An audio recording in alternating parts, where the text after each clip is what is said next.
எபிரேயர் நிருபத்தின் கேள்வி பதில்கள். கேள்வி: நீங்கள் பிரகாசிக்கப்பட்டிருந்த அந்த நாட்களில் உபத்திரவங்களாகிய டேஸை சகித்தீர்களே என்று எபிரேய ஆக்கியோன் எழுதுகிறார். பதில்: மிகுந்த போராட்டத்தை.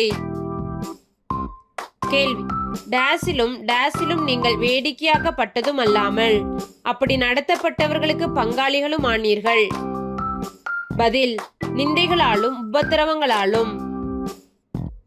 கேள்வி: நான் கட்டப்பட்டிருக்கையில் நீங்கள் என்னை குறித்து பரிதபித்ததும் அன்றி பரலோகத்தில் அதிக மேன்மையும் நிலையுள்ளதுமான சுதந்திரம் உங்களுக்கு உண்டு என்று அறிந்து உங்கள் டேஸையும் சந்தோஷமாய் கொள்ளையிட கொடுத்தீர்கள் என்று ஆக்கியோன் எழுதுகிறார்.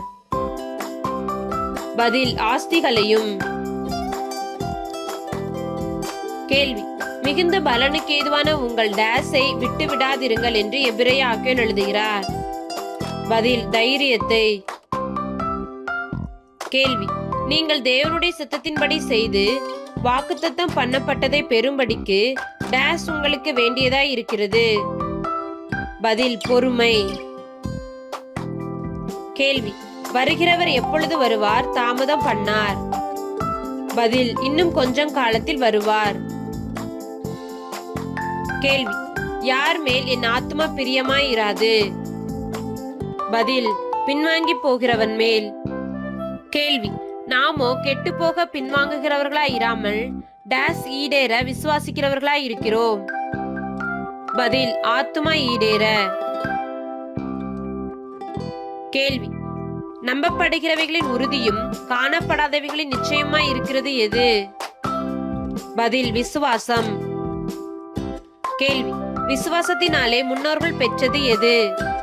பதில்: நற்சாட்சி. கேள்வி: காணப்படுகிறவைகள் எவைகளால் உண்டாகவில்லை என்று அறிந்திருக்கிறோம். பதில்: தோன்றப்படுகிறவைகளால்.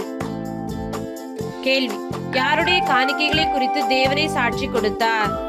பதில்: ஆபேலுடைய காணிக்கைகள்.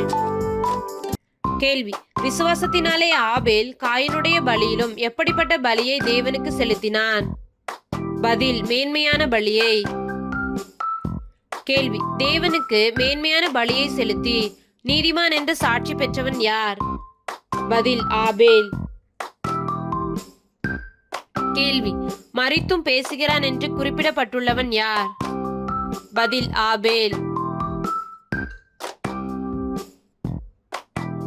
கேள்வி: தேவனுக்கு பிரியமானவன் என்று சாட்சி பெற்றவன் யார்? பதில்: ஏனோக்கு. கேள்வி: விசுவாசத்தினாலே மரணத்தை காணாதபடிக்கு எடுத்துக்கொள்ளப்பட்டவன் யார்?